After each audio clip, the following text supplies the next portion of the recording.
What up, everybody? Good to see you guys. I'm happy that you're all tuning in, and I'm just happy to be here, man. Even though the comment section is already looking a little spicy tonight because of my guest, who I'm a big fan of. I've been friends with him for a little bit now, and I'll bring him on here in just a few. But first and foremost, I want to get to all of you guys. I want to say hey to you. I want to talk about some of the things that are happening, talking about some of the things that are happening in my comment section and some recent video uploads, because apparently quite a few of them don't tune into the live streams, obviously. Quite a few of them don't actually watch the video all the way through, obviously. And of course, I'm talking about in my video where I'm calling out Chuck Schumer for his hypocrisy. Coming to the defense of the Second Amendment. Obviously, if you're new to my channel, I'm very 2A focused, all right? And I just want to say this. I don't care if you're right-leaning or left-leaning. If you're coming out speaking against our constitutionally protected rights, you're wrong. If Donald Trump, the president himself, as I mentioned in that Chuck Schumer video, by the way, but apparently I guess people don't want to watch, if he comes out and says, I don't like that he had a gun, I don't like that he had two fully loaded mags, what are you supposed to do? Not carry around a fully loaded gun? Like, that sounds pretty stupid, if you ask me, you know? Or if you're Kristi Noem, who's putting on this little charade with holding a gun and flagging the officers next to her and stuff. Obviously, it's a weapon that she's using as a prop. It's not a good look. It's pretty cringy, you know? If you're our Attorney General, Pam Bondi, who keeps defending federal gun control, such as the National Firearms Act, I've got a problem with it. So again, I don't care if you're right, left, middle. I don't really care. You're wrong. All right. And also, I want to get to one of the comments over here right at the very beginning from Don't Tread on Memes. I'm not going to post what he said because it's kind of wild, but he's relating my logo, my initials, CM, which is pretty obvious. I mean, it's hanging up on my body armor over here, right? You guys have seen the logo. And he's saying it's the same logo as the man boy love logo, which I've never seen and I don't know about, but I am questioning about why you know that logo so well. Somebody look this guy up, see if he's in the Epstein files. You know what I'm saying? Which is another thing we need to hold this administration accountable for. But, you know, what are you going to do? What are you going to do? Hey, thanks again, all of you guys tuning in. Greatly appreciate every last one of you. God bless you guys. Stay safe out there. Stay strapped. And when all else fails, yeah, just keep that thing on, you know what I'm saying? And make sure you have at least 2 fully loaded mags, even though the president thinks you shouldn't, okay? Let's go on over here. Let's just go ahead and get to... yes, we will have the man, the myth, the legend. He's not a myth. He's real and in life here in just a few. Pimp on a blimp in the house. Just another white guy for you. Good to see you. JC, it's always good to see you as well, man. God bless. Hope you're doing well. We got Alabama in the house. Good to see you. And yeah, Dire Armory. What's up, man? I want to say this about Dire Armory. So my friends over at Dire Armory, and David, of course, I'm talking about you. If this is you, say it's you. Introduced me to my new friends over at Roswell Firearms, who are bringing in, I shouldn't say bringing in, who are manufacturing in the U.S. for the first time, or at least the first time from what I can tell, actually doing it and perhaps doing it correctly, the SR3M. If you don't know what the SR3M is, imagine, if you will, the Spetsnaz Honey Badger, chambered in 9x39. Oh, it's cool. All right. So check out Dire Armory, especially for all of their like first aid, med kit type stuff, great teachings and everything else. And on top of that, yeah, Roswell Firearms, pretty cool stuff. Garen, my FAL brother, dude, you already know I love the FAL so much. It's actually hanging up above the American flag, one of them. And I got some pretty cool content coming out with my improved battle rifle that you're going to see here very, very soon. Tanner, it's always good to see you. Sitterman15, my Twitter. Yeah, I I post sometimes kind of spicy stuff on Twitter there. And again, if a lot of people think I'm, Republican, then they just they don't tune into the live streams. Oh man, it's a good time. Do I align more so with Republican values or conservative values? Yes, absolutely. Am I more so small government, stay the hell away from you, from me? Taxation is theft, and keep your hands off of my guns or anything else that I'm doing in my private life for that matter, then yeah, So, yeah, it's a good time. It's a good time. I was watching Jerry Brooks. Thank you. I was watching your P226X5 reserve video while waiting. I hope you liked it, man. I'm a big fan of the 226X5. I gotta tell you, it's a lot of fun. Just another white guy for you, wanting to know when I'm going to do another Blast My Blaster. Again, if you're new to the channel, what Blast My Blaster is quite simply, you guys will email in to magdumpmafia@gmail.com your builds, and me and the community will rate them. YouTube, however, does not like when I post custom builds like that. They see that as, well, it just violates their policy for whatever reason. So that's going to be strictly limited to perhaps Rumble, Twitter, things like that. All right. So with that, just stay tuned. Okay.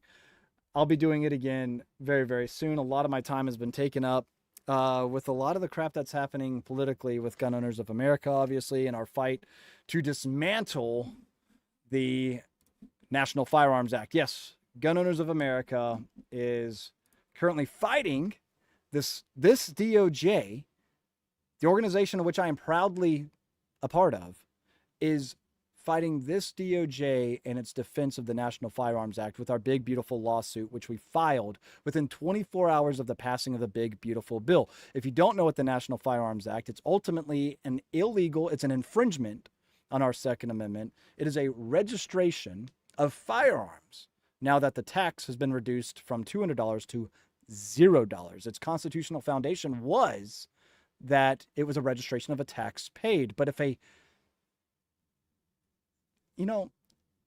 you're paying $0 in taxes, that doesn't sound like a tax paid. I wonder if I were to pay my income tax $0, how the IRS would feel about that. In fact, actually, I think we all should pay $0 in taxes this year, just because we see the type of individuals and the type of government that's currently manipulating and controlling our lives. We see those people. You get what I'm saying? All right. Thank you for the super chat coming from James. It's always good to see you, man. Waiting on the Bull Armory TAC comp to drop. Oof.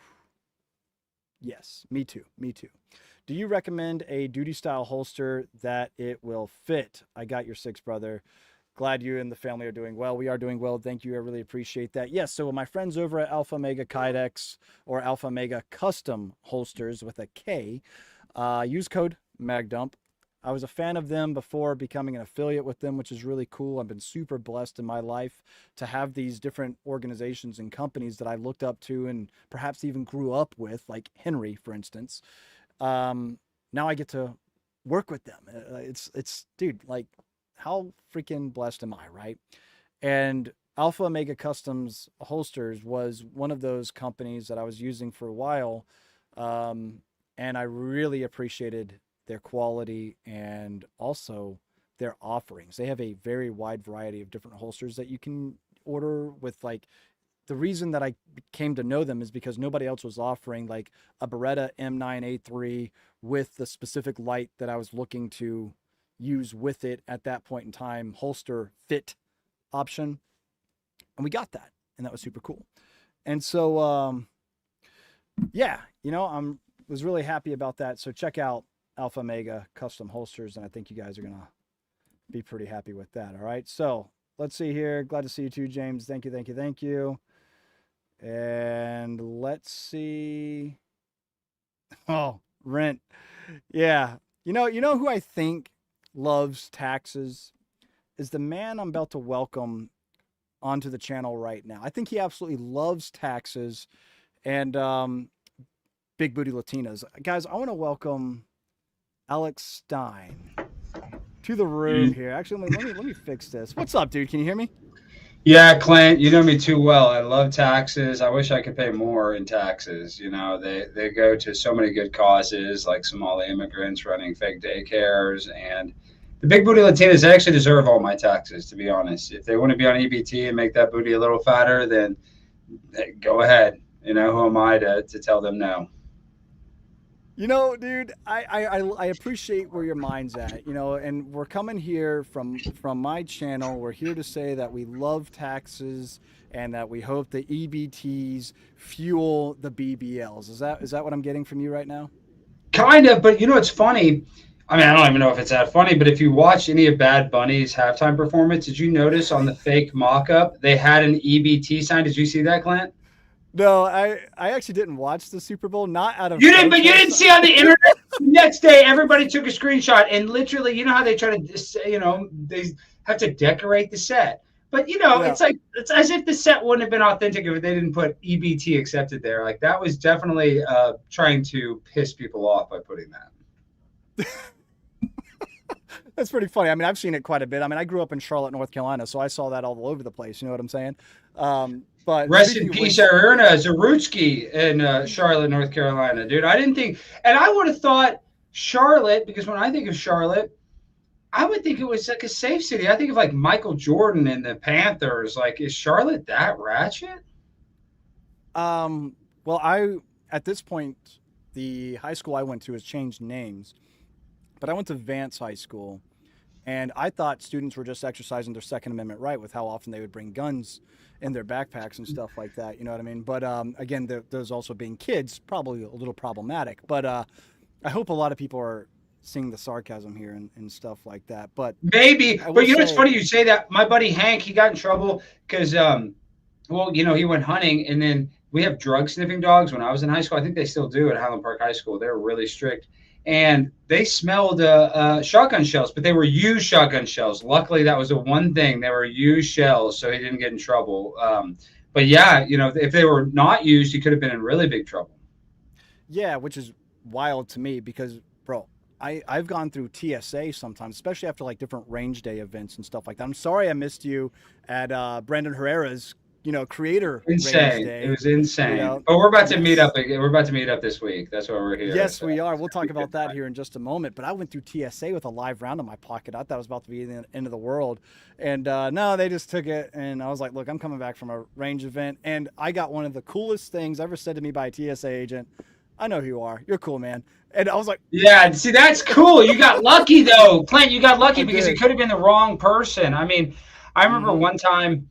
I don't even want to tell on myself, but I was flying back from Vegas and I had like 3 packs of weed gummies, so they thought it looked really bad. And the guy just looked at it and said, "Oh, have a good day." Didn't even take them or anything. Didn't even confiscate them. They were my doc kit, and I guess maybe they look like liquid. So, I'm not saying you should carry any of illegal substances, but I think it depends on the TSA guy you get. You know what I mean? It probably, yeah, I would say it definitely does, man. And it's funny too, you call it a DOP kit. I never heard that. I always call it like a hygiene bag and stuff like that until I met Kelsey, which by the way, Uh-uh. everybody, most of the people on this channel know Kelsey is my wife. That's Artemis in the chat. I saw she was already here somewhere, Kelsey's the wherever she best, is. dude. Kelsey is the Dude, best. You got a great support with Kelsey. A lot of these women are down for the cause. She's down for the cause, and you're a very lucky man with that. yep, yep. And I know how you are. And I'm just gonna have to say, I'll be watching you around Kelsey. That's Well, listen. yeah, Well, Kelsey's not my type. She's not Latina, so she's not. She's gonna have. I mean, that's not gonna work out. But Clint, listen, I'm not going to a gun range and going with a man's wife. That's disgusting. But should we get into that real quick? Have you been familiar at all with the Elijah Schaefer? And I don't even want to talk trash about him, but like all of that drama about Elijah Schaefer and Sarah Stalk, about how he's married and then how he's. Oh, you don't even keep up with that. No, trust no. me. But my point is, this girl that was actually on the come up. She's got over 100,000 followers. She's one of these traditional Orthodox Christian girls, and come to find out, while she was dating her boyfriend, she was sleeping with Elijah Schaefer, who's married, and it's ruined both of their lives. And you just going with somebody that even has a girlfriend, there's collateral damage. You should never ever. I'm saying guy, girl, because she's a girl that did it, and then she ended up marrying the guy, and now he wants a divorce allegedly. I don't know, and I feel bad for both of them. I honestly feel bad for Elijah too. It's just a bad situation. My point is, I would never mess with another man's woman. That's not my style.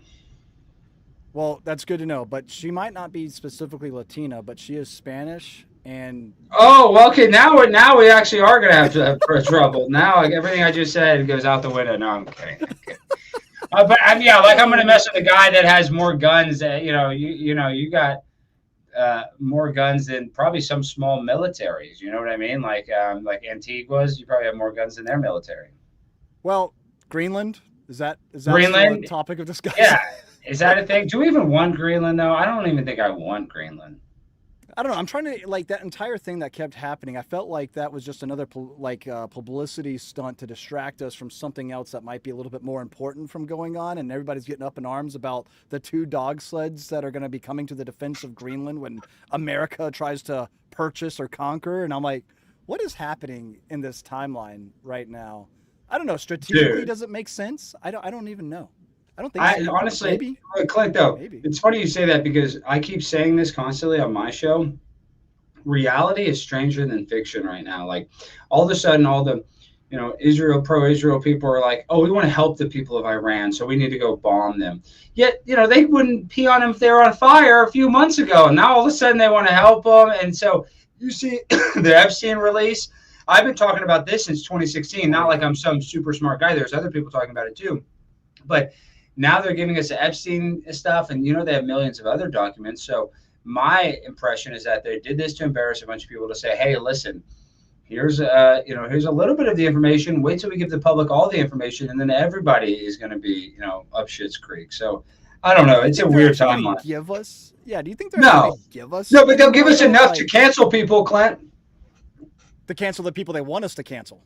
Exactly. That's what I'm saying. Like they'll give us the information on the people they want canceled. Then of course, are we ever going to get the real information? No way. Maybe in 100 years, and kids in a history book will be laughing about us because like the AI was able to figure out the real truth. But no, like, are they ever going to give us the real information? No way, Jose. Unless it benefits them by blackmailing somebody. Yeah, exactly, man. I tell you, dude, a lot of this stuff has just got me like, I was sitting in a meeting going over OKRs, and I was like, man, and this was right when all the Epstein stuff just dropped. And I'm like, dude, I'm really having a hard time focusing right now about like operational key results or objectives and key results and stuff like that, and like I didn't even retain what it meant, and I'm like, but our entire government and our way of life is completely manipulated and controlled by PDF files, and I'm like, seriously, what is you're right, what is this timeline that's I wish it was a comedy show, I wish it was a joke, it would be a really sick one, but I do have a hard time laughing about it. But did you see the latest drop? And I don't want to get the YouTube channel in trouble, but what they didn't say, Asmongold has this viral video where they're talking about jerky, and jerky. Yes. Yeah, dude. I've not heard. I've heard pizza. I never heard jerky before. I haven't heard the jerky thing until obviously all of this dropped. And for those of you that don't know, jerky within the files has been equated to there's not even like a real PG way of saying this other than meat that comes from young humans. Mm-hmm. And there's a lot of some of the stuff that I have seen on my IG, Twitter, and everything else, I'm just like, you really do start to question, is this real, bro? Like, and then you start to think about all of the stuff that, man, we used to think was scandalous back in the day, like Benghazi, right? And the emails, and like that's Hillary nothing. Clinton. Well, those emails were what.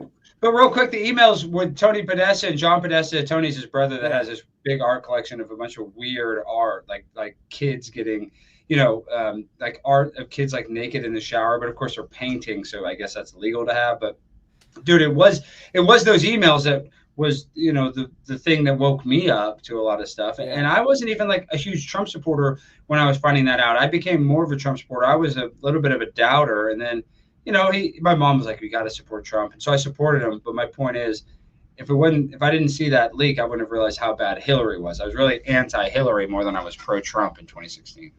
Yeah, I think quite a few of us probably were actually, and then with recent things too about especially like Second Amendment stuff like that. I'm just like, dude, this is supposed to be again, quote unquote, the most pro-gun DOJ in like history, and ironically, the bar's not set high. Ironically, they are, and you know me, man, my entire platform is all gun focused and stuff like that, and it's just like, dude, I feel like every which way we're just kind of getting let down. And it makes me wonder, I do wonder what would a Kamala Harris, Tim Walz presidency look like right now? Like, would we be so distracted with a completely other, different set of issues that would get more the conservatives riled up, kind of thing? Like obviously we probably wouldn't have all the ICE issues and all that type of stuff that this country is looking at or facing. I'm just like, man, in the world of what if, I wonder. I really do. Yeah. I mean, I would think that we would probably not have taken over Venezuela. I'm just trying to think of stuff that we've done. We would not have gotten Maduro. We would have even more immigrants. Gas would still be pretty high. I don't know. It'd be a bad world. It's almost, and I hate to say this, but it's like the lesser of two evils, because Donald Trump is a figurehead. Like, there's people that are really pulling the strings. Like, he definitely has control over some stuff, but like, he's definitely not an emperor. Like, he's not a king. So there's still rules and stuff that he has to follow that make him ineffective in some things. You know what I mean? And then, like, one thing that's made me really upset, and I'm not even saying this kiddingly, they have not given a pardon to Tiger King, Joe Exotic. Like, I don't understand what the hell they're waiting for. They would be so well received by everybody, and he won't even do that. I don't understand why they won't do that. Especially when we want another season of Tiger King. You know what I mean? Like, it was the number one show. It was literally the number one show, and I think it's cruel and unusual punishment because, of course, you're not going to have. Well, you got to turn that camera back on. The battery died or something. But my point is, if he would have had the TV show before he was on trial, he would have been able to get a big time attorney. Probably some attorney could have worked pro bono. His whole outcome would have been totally different. Then he goes to jail, becomes a number one show in the world. And to me, that's cruel and unusual to have to be like, there's no bigger punishment. Like, he's done his time. He's been punished enough. Let the guy have a little breathing room to go make a new boyfriend or whatever. Yeah, or do whatever. Yeah, as long as it's all, consensual, of course. Yeah, I don't know, man. My camera, like, dude, I haven't had this problem in quite some time. I don't have all the little doors open. It overheats so easily, which is why. Is it a Sony? Is it a Sony? Yes. Yes, it is. Sonys are famous. You know what they say to help the Sony with that, though, is if you put a little fan underneath it. I don't know if you've read that, but they like a desk fan. They say it'll keep it cool, but I don't know if that'll mess up your audio. Yeah, no, I mean, I don't know either, but I don't really. This camera looks good. This is a nice quality camera. My buddy Cassidy Campbell had that Sony whatever ZX or XE or whatever it is, or whatever this nice Sony ones that a lot of people use, and his would overheat, and that's why I knew immediately it was something with your nice ass camera. Yeah, but it's okay. At least you get to see the rocket launcher in the background now. You know what I mean? So there's that. Is sick. That is sick. That rocket launcher, is that from like Kabul, Afghanistan or something? Where do you even get something like that? Did you buy that from the Taliban?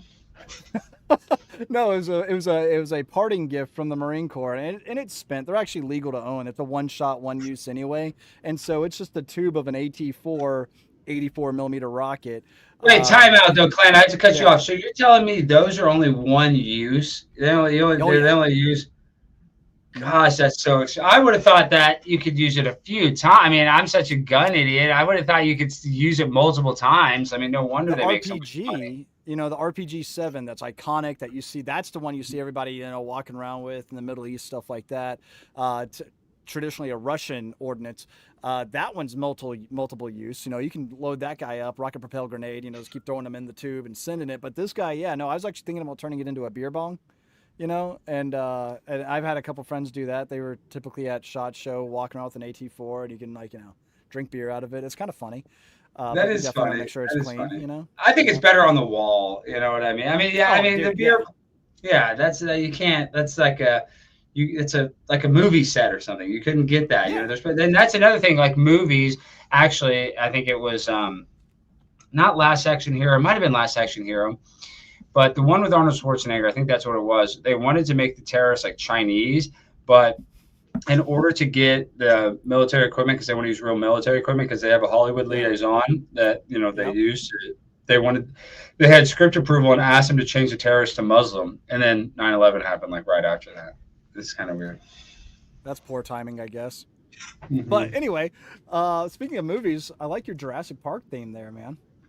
Well, it's and the light's not even on, and then it's like off centered. I hung it, and then the TV was it's all jacked up. But I actually have a different set in there where I do my Real America's Voice show. So this is kind of just where I live stream. I still got freaking Santa Claus here because he's too nice for me to get rid of him. I like to celebrate. I did notice the Santa also, and I figured maybe you're just one of those guys that celebrates Christmas year round. You know what I mean? It's okay.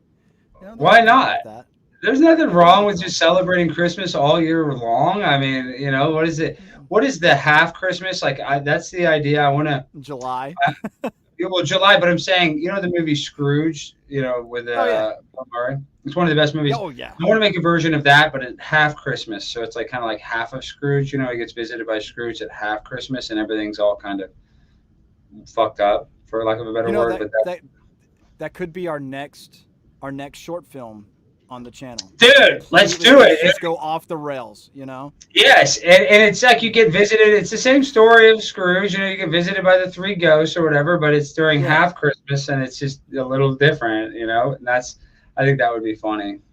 Kels, I know she's watching. She's a director, producer for our different cinematic short films and stuff like that. And you saw Operation Blackout, high speed, tactical, awesome, night vision, stuff like that, right? Thank you. And forget the prequel or the sequel to Operation Blackout. We're going to do half Scrooge. Half Scrooge. And I mean, but I see Kelsey in the chat. She wants to talk about her Jeep. I love Jeeps. Well, what kind of Jeep? Is it a Wrangler? I hope it's a Wrangler. What is it? She's got a 4-door Wrangler that's Jurassic Park. Well, I won't say it's like themed. It doesn't have like the color scheme, but it's it's the Jurassic edition, so it's got the little badging and it's got the T-Rex chasing the Jeep going up the windshield, and she's got the. So it's like the cool version of the Jurassic Park, because the classic Jurassic Park Jeeps, when people like trick out their Jeeps in the '93 version or whatever, it looks so badass. Yeah, those look so badass. I absolutely love them. Well, hey, before we get too much off the rails, I want to bring this up because I saw that Snake Bite Actual mentioned this. And guys, so this is something. And Alex, dude, I'm so sorry. I realize on this graphic, they left my man off, dude.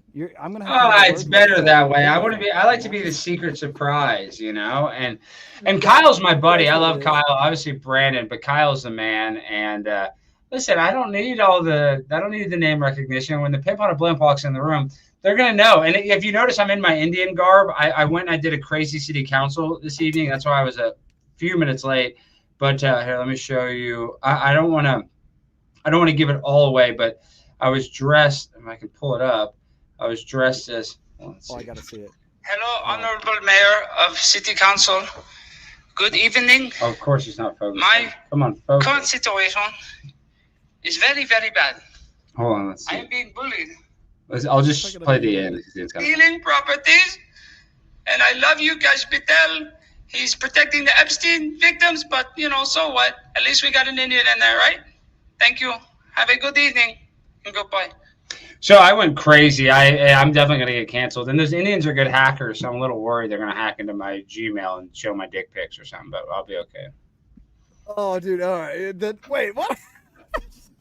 You heard what I said. They're going to hack into my iCloud, and then all of a sudden my penis is going to be all over the internet. Well, I was questioning whether or not the stream was going to get monetized, and now I'm questioning. It should. I think you could say penis. Actually, they might give you more money. They don't care about penis. They don't care about sexual stuff on YouTube. I mean, honestly, I'm not just saying that. Like, they don't care about. They like that word. They'll probably be recommended to the kids section. I wouldn't even be surprised. There are sickos that run this thing. Oh, you're talking about the Indian? Maybe they're mad about the Indian stuff. Actually, that might hurt you because they were ran by an Indian. But I actually, me saying penis, they're fine with. Me showing an Indian, actually, yeah, Clint, you're screwed. But I apologize. Yeah, I didn't maybe. Put two together. Maybe. All right. So, like I was saying, Oh man, this as I try to hold it together now. This week, Alex and I are going to be together for the first time, not on camera. Well, I guess there probably will be cameras, but like actually Yeah. physically in person together with our friends Brendan Herrera, Kyle Rittenhouse. We got Amy Taylor from, of course, the Armed Attorneys, and quite a few other individuals that, quite frankly, I'm excited are going to be there. And we're going to be talking and hanging out at Buck and Doe's Mercantile down in Texas, which I love Texas, man. This might be just me trying to like sound cool up here in New England, but I feel as if New Hampshire is the Texas of the Northeast. You know what I'm saying?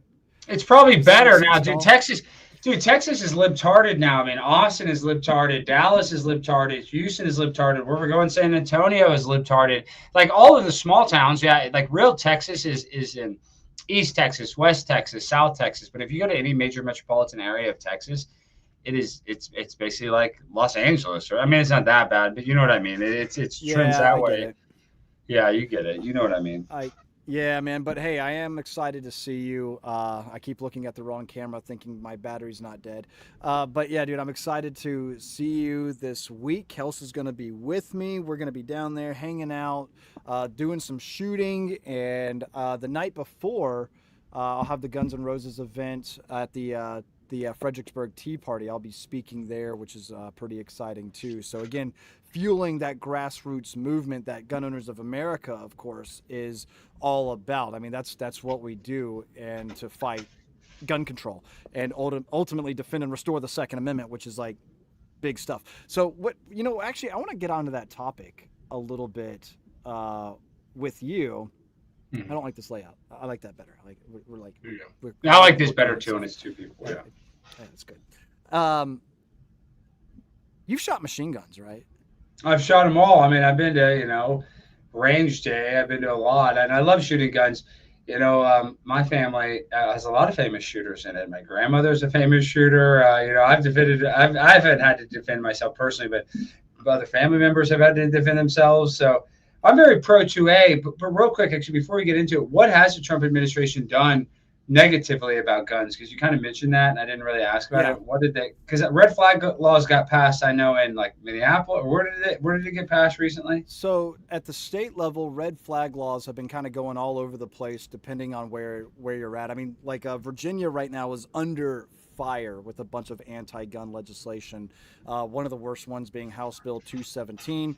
Ultimately, everything's getting banned and nothing is grandfathered. Like that's kind of the gist, right? But real quick, that seems like an oversimplification. You're telling me like what are all the hunters going to do in Virginia? You can't have a gun in Virginia potentially. So essentially, if you have a DUI, I'm saying if you have like a minor thing. Well, there are states too that are implementing like you will lose your right to own a firearm for a certain period of time, even under a misdemeanor charge. We're seeing things. I mean, Colorado is really bad. We're seeing Virginia stuff. And what I'm saying is it's one of those assault weapons bans, right? So again, they're using those big scary terms that actually don't mean anything, that don't technically hold any water. But yeah, I mean, as far as I know, if you've got your bolt action Woodstock 5-round 30-06 hunting rifle, you might be okay until somebody decides, well, like they did in Massachusetts, where they went as far as ultimately saying anything like a muzzleloader could potentially be outlawed. But with all of that, what they're ultimately doing is turning millions of citizens overnight into criminals, because even without the grandfather clause, they're saying if you have 30-round magazines, illegal. If you have an AR-15, that would make me like a dozen times illegal. You know what I mean? A bazooka. You can't have that. Right. No, and even one that doesn't function. But hey, just But with all of that, though, you were talking about the Trump administration. At the state level, I'll give credit where credit's due. This DOJ and the Trump administration has done a really good job. Even in U.S. territories, they actually sued Puerto Rico and the law enforcement in Puerto Rico for not actually extending the Second Amendment in a timely manner to Puerto Rican residents. So, for instance, if somebody wanted to get a carry permit in Puerto Rico, law enforcement was intentionally delaying getting residents their carry permit, their permit to carry a firearm. And the DOJ, essentially went after him for it. So, hey, applause. That's really cool. But it's ironic that at the federal level, they are defending federal gun control, such as the National Firearms Act, which regulates short-barreled rifles, short-barreled shotguns, silencers, things like that, which are extremely common and very, very popular. Now, there's been a little bit of a compromise, which me and GOA are no compromise. We don't like compromise, but we take victories where we can, but we keep pushing. After the big, beautiful bill passed, they reduced that $200 tax per NFA item down to $0. What that essentially did, though, was eliminate the constitutional foundation for the National Firearms Act, because it wasn't a registration of the firearm or the silencer. It was a registration of the tax paid per item. But if there isn't a tax being paid, what is it a registration of?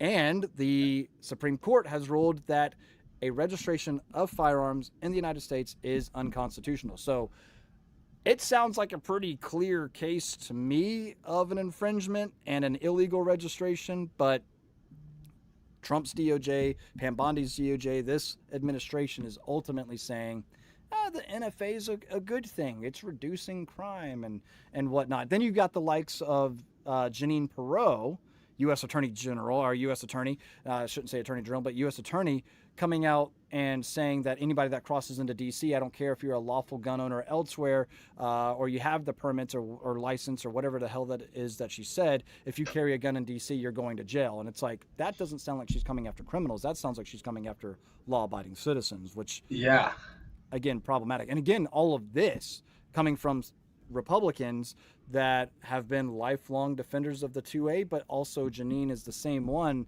that in 2004 fought to extend the 1994 assault weapons ban that Chuck Schumer and Joe Biden and those guys that have been in their job for way too long essentially wrote and sponsored. So, that's the issues that we're currently having with this administration when it comes to the Second Amendment. State level? Well, Clint, real quick, let me cut you off there, Clint. What is an acceptable way, and I'm, pro 2A, just like you, everybody should have a gun, but, I mean, what is an acceptable law that they could put on the books that would, and I'm just saying this hypothetically, that would keep people safe, but not take away our rights, in your opinion? Yeah, the Second Amendment, Well, I guess it's just the Second Amendment. Yeah, I know. I get it. No, I get it. Because these people are like, everybody's going to get shot in a theater in Colorado. Like, you see where they are virtue saying, this is why I'm empathetic to it. So my family, we're in the bail bond business. And the bail bond business has a bad reputation, but we're actually the ones that get people out of jail, and we're the ones that are responsible that they go to court. But they've made it where they've demonized bail bonds where we can't buy ads on Google. So it's kind of like the Second Amendment. They don't realize that actually guns protect people. Like, they just totally they've created legislation. Instead of going after the corrupt judicial system that screws people over, they're going after the little guy that can make a little money off of the whole deal, that is actually like a third-party police force to make sure that these criminals go to court. That's why in New York City, in California, they don't have bail bonds. They got rid of it because they said it's racist. Yet they have the worst amount of crime because they just let criminals out with serious misdemeanors and lower level felonies. But if you had bail bonds, and like we have in Texas, they tried it in Harris County, crime went through the roof. They brought bail bonds back. So my point is, it's like, if you had more guns, I think crime would actually go down. So I get what it's like to be attacked by the government because they're incompetent. They don't know what they're doing. But I just wonder what kind of, what measures could they put in place that actually would satisfy them and satisfy the gun owners? But I guess there's none, really. Yeah, it's a really fine line. It's one of those things where it's like, what the most difficult thing is to try to find that common ground, right? Because you've got those of us that embody the Second Amendment. We are Second Amendment absolutists, right? A well-regulated militia being necessary to a secure and free state shall, the right of the people to keep and bear arms shall not be infringed. And we take that to heart. We know at the end of the day that the American people, we the people, are the militia. And then you've got, let's say, the anti-gunners, anti-2A, or even those that are a little, let's just say, soft 2A. Right? Like they're like, yeah, I agree. You should have the right. But I like red flag laws. Yeah, but I like red flag laws. And you shouldn't own weapons of war. And so it's a little intimidating, but it also needs to be said that the Second Amendment, its entire foundation and premise was around weapons of war. So you're wrong. It's all about weapons of war, but we have to find a way to find common ground. So that way, again, that's just in the natural way of persuasion. You can't just go hard absolutist and expect somebody just to see your point of view, right? So you have to kind of find like, okay, look at it this way. You're worried about our youth at schools. You're worried about inner city crime, things like that, especially these places that already have very strict gun control. What I'd like to say is 96% of all mass killings and that type of evil takes place in already gun-free zones. And it's very difficult for people that don't want to kind of see that light to understand that, look, at the end of the day, evildoers and criminals are going to commit evil acts and break the law and commit crimes. By stripping those of us that aren't looking for trouble, but if trouble were ever to find us and we want to respond adequately, and in my mind, adequately is overwhelmingly, like I want to be able to use whatever tool necessary I deem necessary to defend me and my loved ones. Some people look at that and say, well, yeah, okay, you can do that with a revolver. Why do you need an AR-15, right? Because in the course of history, what has actually led to more human death than anything? Tyrannical governments. Yeah, a lot of people have a very difficult time understanding that millions, if not billions, of lives have been lost due to governments oppressing their people and essentially exercising their tyrannical will on their political dissidents, political enemies, or just citizens that they don't agree with. I mean, everybody can look at the Holocaust, but nobody ever talks about the Bolsheviks and what happens there in Russia and how many. That was bad. Well, I want to say this though. It's like it doesn't matter how many laws they put in, how much legislation they write. There's no defense to a suicide bomber or suicide shooter. There's going to be some crazy people out there. That doesn't mean that the other people that are law-abiding citizens should not be protected. That's where it gets like it's never going to be zero. People act like, oh, there's going to be zero gun deaths. Yet in the UK, they're stabbing everybody like like they're piñatas or like you know what I mean, like they're pincushions. There was an article coming out of France about the. Did you see that one? I just saw it. I wonder if I can pull it up really quick. It was the grenade in France. But no, I didn't see it. Did somebody throw a grenade? What happened? So I need to pull it up. I need to find it. But if you can find it quicker than I can, just type in grenade France. It'll probably pop up all over. But it was one of these things where it's like, I'm sorry, did somebody just use a grenade in France to commit a crime? Or how about what happened today in Italy? I'm looking at the wrong damn camera again. Did you see what happened in Italy? No, what happened? Dudes, the mob, it seemed like, in Italy, with AKs, caught a big old truck on fire in the middle of the highway to stop I'm drawing a blank. What is it called? Or the bank? I saw a video where it was like a money truck recently. They stopped on the highway shooting. Yeah, and they blew it up. That was insane. And that was in Italy? I didn't even realize where it was. That was in that video. Everybody needs to go watch that video. It's so crazy. I watched it a couple times. I didn't even know the context. It's nuts, man. And so it was one of those things where it's like, dude, crime's going to be criming, all right? And at the end of it all, I just want to be able to defend myself. I want to be able to defend my loved ones. And if that's just from somebody kicking in my door that is looking for whatever they want to do, whatever, or if it is a tyrannical government. And that's the other issue is a lot of people say, what, you think you, like Joe Biden, right? You think you can take on an F-15 with your AR-15? I don't know, dude, but the Afghanis did it for 20 years and we still lost.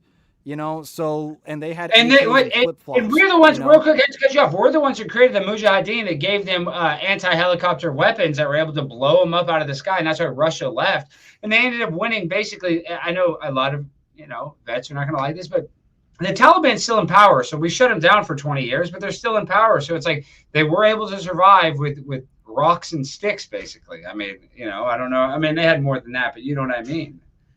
I mean, did we? I question, did we shut them down for 20 years or did we essentially just empower them? I would say we kind of empowered them. I know we protected their poppy fields with guns. I know that. I know we used guns to protect the poppy fields. We didn't use sticks even and rocks there in in a war-torn country, we still allowed every household to keep an AK-47, an actual assault rifle, not an assault weapon, but an actual fully automatic AK-47 for each home to be able to defend themselves with. Like, is that true, Clint? bro, I didn't know that. Is that true that they could have an yes, AR or an assault rifle? or AK, yeah. Well, because What AR is not really popular over there, but yeah. But you're telling me Yes. that blows my mind. We can't even have one in certain cities and states here in America, and they let them. Oh, you guys can have an assault weapon. You know what I mean? That's wild. Wow. I wonder what the logic is there, because they needed to defend themselves, right? Isn't that what their logic was? Yes, exactly. So I did title this as kind of like a ask us anything or whatever, and you and I have just been going off. So I'm sure there's a lot happening. But yes, grenade attacks, apparently from just another white guy for you. Grenade attacks are becoming becoming common in Europe, which is pretty wild. Yes, it was a bank truck, which is nuts. And just to make it very clear too, assault rifles and AR-15s aren't the same. I want to make that kind of clear. That was something that, when I talked about AKs and whatnot, AK-47s, the Kalashnikov rifle, the automatic Kalashnikov, excellent rifle, love it. I've shot true AK-47s. What I have now today are AK variants, which are mostly semi-auto, but the AR-15 Armalite rifle, most of us might be privy to that. Some of you might not, and that's completely fine. The AR-15 automatic rifle for the manufacturer that originally designed that system with Eugene Stoner. However, well, hey, Clint, let me cut you off. With assault rifle. Yeah. This is something I want to learn from you as a gun expert. I don't want to get too deep in the woods. I represent Turning Point. I love Turning Point so much. I'm not a gun expert. I believe the official story. I think Tyler Robinson was obviously involved. I do think he took a shot, but I've watched all these gun videos, and I've seen a 30-06 go through a cinder block. I've seen it go through a frying pan, and there's no exit wound. And I'm not saying that he didn't get shot by that, but to me, it just, and as a gun novice, or even less than that, I'm just like, how it makes me, it just doesn't make sense to me. But obviously I do think Tyler Robinson was a shooter, but the 30-06 could have been a different gun. I don't know. What do you think about that as a gun? I think this Tyler Robinson individual is definitely involved in one way, shape, or another. Mm-hmm. When it comes to the 30-06 cartridge, I think, I don't know. Before you speak, though, because I've watched enough about the frangible bullet. There are bullets that are more frangible, but it's like 30-06 is a very high powerful weapon. But maybe you're from 200 yards away. I mean, what do you think? Because I'm not going to say anything because I don't know. So I'm not going to say something I don't know about. I get it. My experience with frangible ammunition has always been, with, like, put it this way, if it's going through paper, it's not even going to notice that it's gone through anything and start franging, right? Yeah. If it's hit like some sort of, let's say, drywall, yeah, it'll start to disintegrate in a way, right? Even something that pliable or that light, right? That's soft. When it comes to muscle tissue, things like that, I can honestly say I don't know enough about human tissue and muscle and things like that if a frangible bullet would actually essentially disintegrate on impact like that. I can say that at 100 yards, the 30-06 projectile, depending on the actual cartridge that he was using, and this is why I haven't spoke too much about it, because I haven't seen all of the actual the true facts and the details. Yeah. I don't Me know neither. what's true. I don't know what's true anymore. But I can tell you right now, 100 yards, if it was close to 170, isn't that what they were saying? I think it was no closer to 200 yards, I believe. Yeah. So I thought it was closer to 200 yards for the 30-06 cartridge is more. That's not enough distance really to actually slow down that projectile to not leave a projectile somewhere. You know what I'm saying? Like, I don't know, man. I have a lot of questions surrounding. I have a lot of questions too, but I'm going to go with the official story. I'm going to watch the court case. I represent Turning Point, so I don't want to come here and like spread a bunch of crazy conspiracies because that's not who I am. I know if you guys want to watch that, go watch Candace and these other people. But my point is, I am interested in Charlie Kirk's death because I love Charlie. He's helped me out a lot. Turning Point's an incredible organization. I know that they're catching some heat, which I think a lot of it is unfair. But my point is, I'm just not a gun expert, and I've watched a lot of these gun videos of these people that are trying to demonize Turning Point, and then they go through a cinder block, and I'm like, is that real? Does it really go through a cinder block? And I'm not saying this, I'm just saying this in honest, because I really honestly do not know the power of that weapon and what it could do to like a cinder block, much as a human. That's the problem, is there's so many different types of projectiles. Like you could have a soft point lead nose, right? That right there is going to start to like just crumble on impact.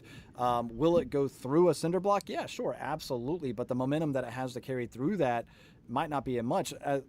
Like, dude, I've shot 30-06 armor piercing, right? And that I've shot that at different types of body armor, like level 4+, and it stops it. It's really impressive, but it leaves. You tell me the armor stops it. The armor will stop that. Like the because it depends, right? Like it depends on the armor, because you have everything from like level 1 armor that'll stop like a knife, and then you've got like level 3 armor that'll stop 308, but not a knife.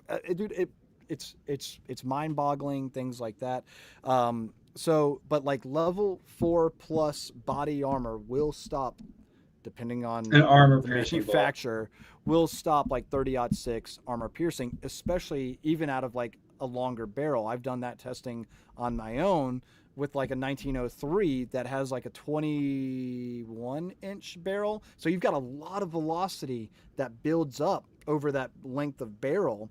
Longer barrel, more velocity. Velocity is essentially what defeats body armor at the end of the day. And there is body armor out there that can ultimately defeat that round coming in. However, some people were saying that Charlie was wearing body armor and it deflected, went into the neck.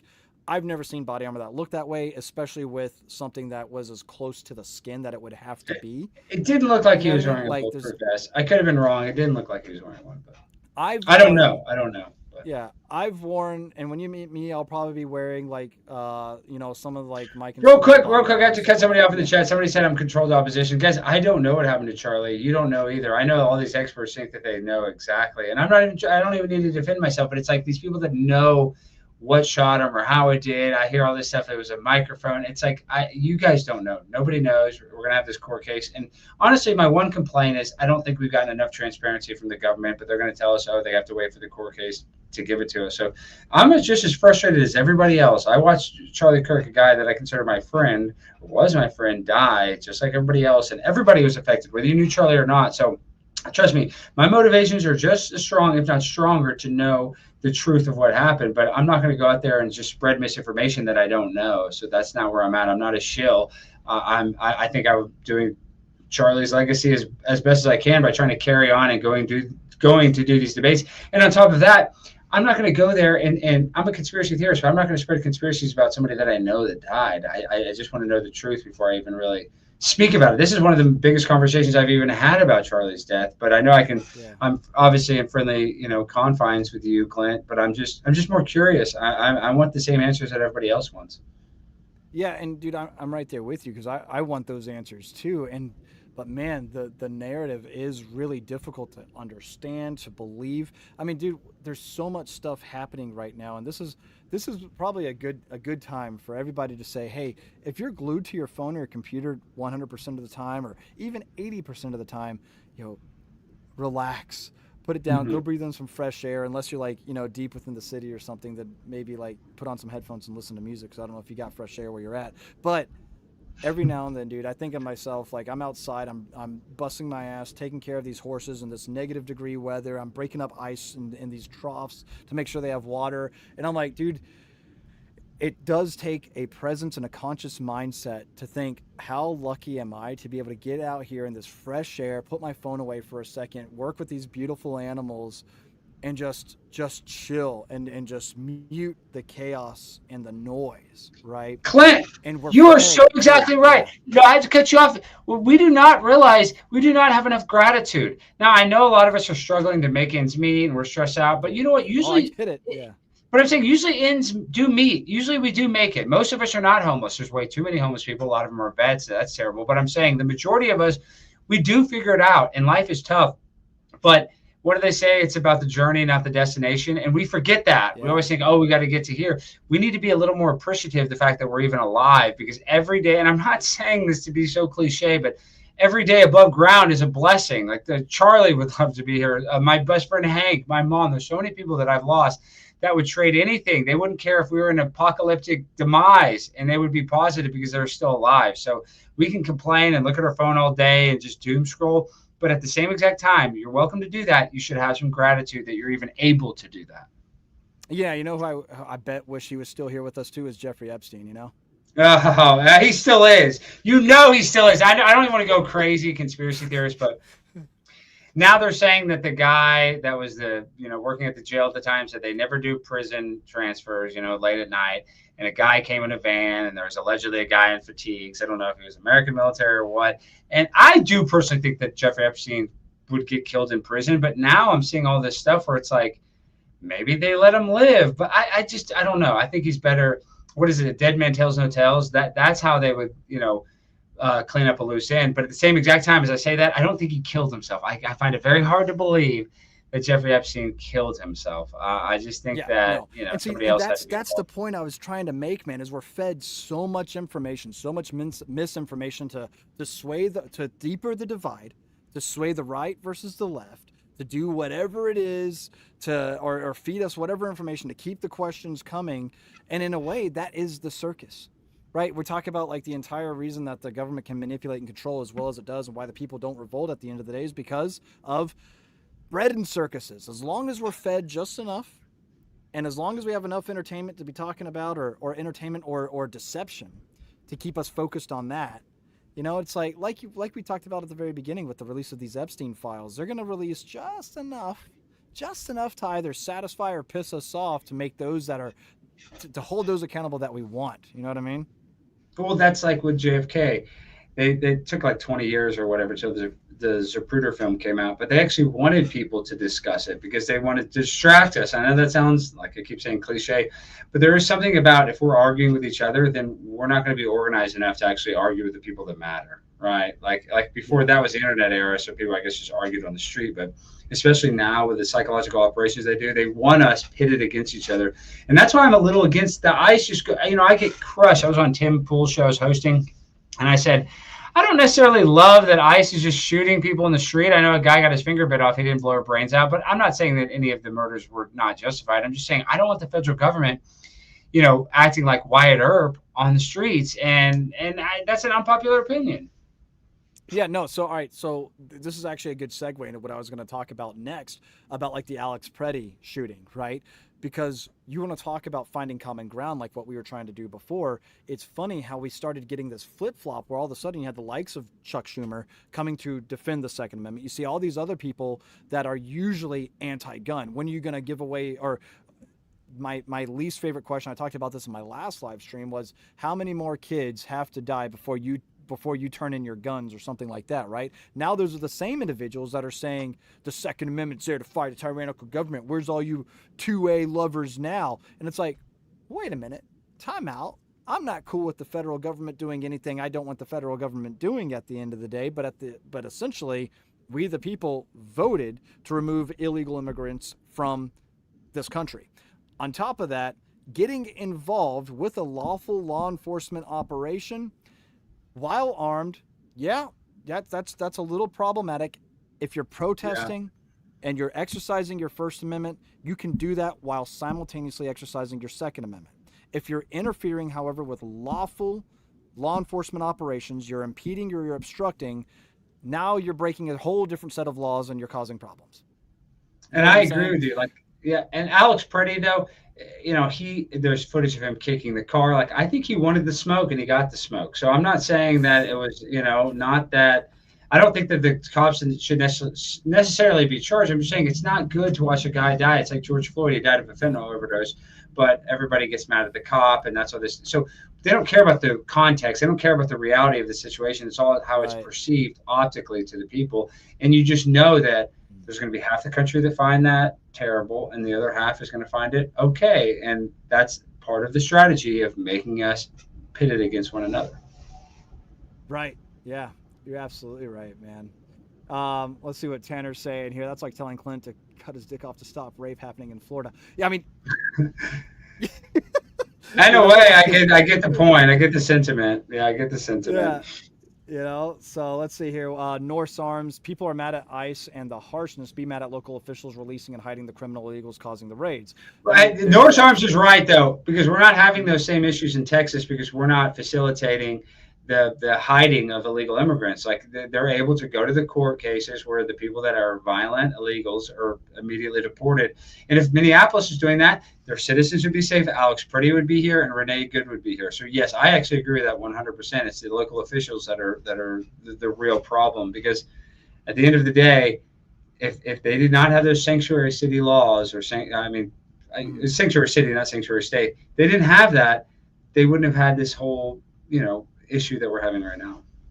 So Tanner Suderman 15 here, he lives in Minnesota, and I've talked with him a little bit through DMs on Instagram, stuff like that. I've met him a couple of times. We met at Goals. I met his awesome wife too, and everything. Tell her I said hey, and congratulations on babies and everything else, And so I consider Tanner a friend of mine, and I've asked him. I've kept up with him a little bit, like, how's life in Minnesota right now? And all of this kind of makes me wonder, do you think Tim Walz at the end of the day is just stirring the pot so that way maybe less attention will be paid to him about all these Somali daycares and everything that he's probably allowed to continue on and probably somehow maybe one way has benefited from? Oh, I think so. And, he has connections to China. So he loves that people are arguing and fighting over Renee Good and Alex Pretty. Like, I think, and people are going to get mad about this, conservative politicians are probably happy about it too. It's just for whatever reason, they like to have these certain things. It's like George Floyd. I mean, George Floyd was in pornography. He was, had a lethal dose of fentanyl, and we burned down multiple cities for him. And I really don't think, I guess the politicians cared, but they cared so much that Kamala Harris had a bail bond fund to get these guys out of jail and pay for it. So they liked it. That gives me the impression that they liked all the protesting and fires and, public demonstrations of violence. So they like this. That's not a conspiracy that they want us fighting each other so we don't actually go after them. Yeah, going back a couple of comments also. We have to get a Kels here, who's Artemis, who's saying, yeah, guys, Alex's wife's boyfriend is homeless. We got to keep that in mind. That's serious. Well, actually, he's not homeless anymore. He's in jail, so he has a home. He has a home for the next 6 to 8 years. So you're wrong about that, Kelsey. But yeah, he does. He's at the state correctional facility, Rikers Island, to be specific. Oh, dude, that's freaking hilarious. How's Ronnie the Rat doing? Well, I need to bring Ronnie out. Maybe I'll bring Ronnie out on Friday. Everybody asks about Ronnie. I was just dressed as, I was like Kash Patel's cousin today. I need to bring out Ronnie the Rat. Well, let's even go crazier. This might not be well received. These furries are sexual perverts, but now I'm almost starting to be like, they're not even the least of our worries. Somebody wants to wear a stupid suit and go around. I mean, they're definitely freaks.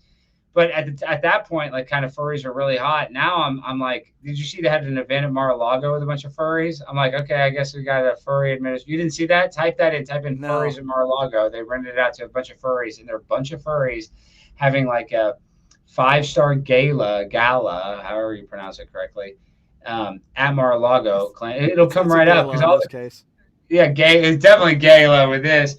So I don't know. I'm not super pro furry, but furries are the least of my worries.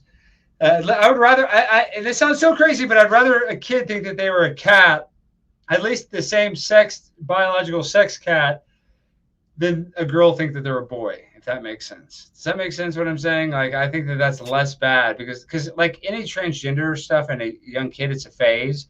You and I are old enough to remember kids had emo phases, and then they got normal. I remember I'm in Texas, people had cowboy phases where they dressed really cowboy in middle school, and then they kind of started dressing normal. Kids go through phases. It's not their whole life. Yet they tell young kids, oh, actually, you're a girl now. And so now we're going to give you hormones that are going to affect your whole entire trajectory for the rest of your life. Let these kids go through phases. Some of them are weird, some of them are normal, but just put in guardrails so that they don't hurt themselves. I think that's what's most important. It's wild to think about because my little sister and I I always grew up playing Army in the backyard, and she was 4 years younger than me, right?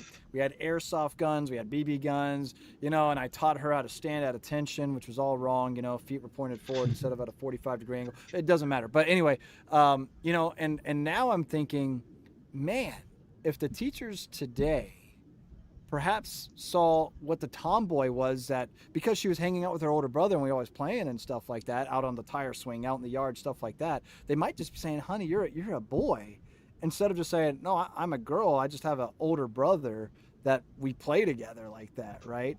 And literally, no, but Clint, they would say that. Like, there's this girl, Megan Somerville, when we were really little. She didn't beat me in basketball, but she could beat some of the boys in basketball. They would have told her she's a damn boy because her dad was a college player. She was just better than all the girls. She ended up being a really good player. But yeah, like, that's what they do. They find these girls, especially guys, that are vulnerable, that, like we just said, would be because they're hanging out with their sisters. So maybe they like Barbie dolls or something. It doesn't mean they're gay. Doesn't mean they're a girl. But they'll be like, oh, you like these Barbie dolls too much. Let's put you in a pink dress.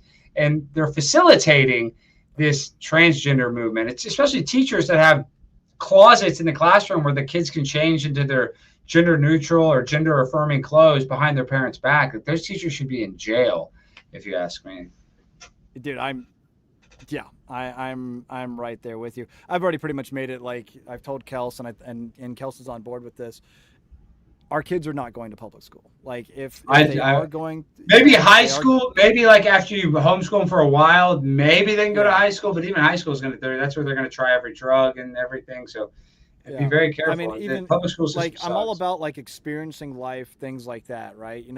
But at the same time, I want my children, to grow up independent thinkers, things like that. But I also want them to have good values and taught good moral character, which I don't think a lot of public schools are actually teaching anymore. And I don't actually want a school teaching my kids that type of stuff. I want my school system to educate. I should be, as their parent, as their father especially, I should be there teaching, hey, here's what masculinity perhaps looks like.